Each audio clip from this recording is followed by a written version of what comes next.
En Afrique du Sud, le parti au pouvoir ANC envisage d'élargir le gouvernement d'unité nationale, actuellement composé de 10 membres, afin de mieux mettre en œuvre son programme de transformation socio-économique. Bien que l'alliance avec l'ADA ait porté une certaine stabilité, des divergences sur le budget et les politiques suscitent des inquiétudes. Après une réunion du comité exécutif national le 3 août 2025, le président Cyril Ramaphosa a reconnu que le GNU reste la meilleure option après la perte de majorité absolue de l'ANC en mai 2024, tout en soulignant la nécessité d'ajuster la coalition.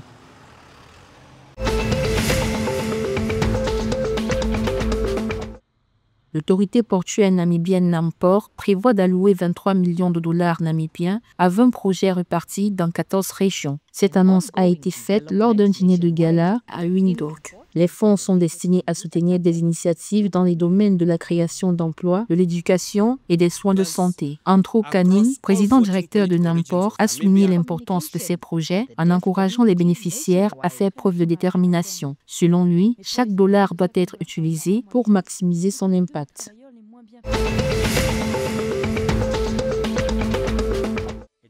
L'Agence zambienne de gestion de l'environnement ZIMA a approuvé le 4 août 2025 112 rapports d'évaluation d'impact environnemental pour divers projets de développement représentant un investissement total de plus de 700 millions de dollars. Parmi les projets majeurs approuvés figurent l'électrification proposée du district de Lavushimanda et des zones environnantes portées par l'autorité de l'électrification rurale d'un coût de plus de 649 000 dollars. Ces initiatives illustrent l'engagement continu de ZIMA en faveur du développement durable et de la gestion responsable de l'environnement en Zambie.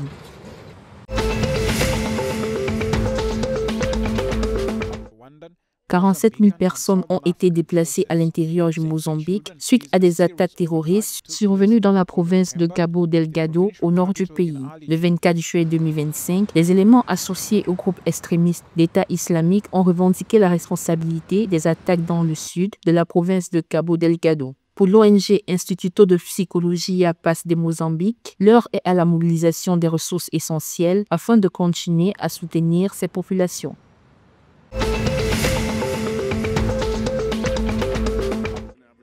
L'équipe nationale masculine senior de basketball en Angola est rentrée à Luanda le 5 août 2025, forte de 3 victoires obtenues lors des matchs amicaux disputés en Espagne dans le cadre de sa préparation pour l'Afrobasket. Fort de ces bons résultats, les Palancas Negras sont déterminés à tout mettre en œuvre pour remporter le tournoi à domicile et offrir un titre à leurs supporters. La compétition continentale se tiendra du 12 au 24 août à la fois à Luanda et à Namibe.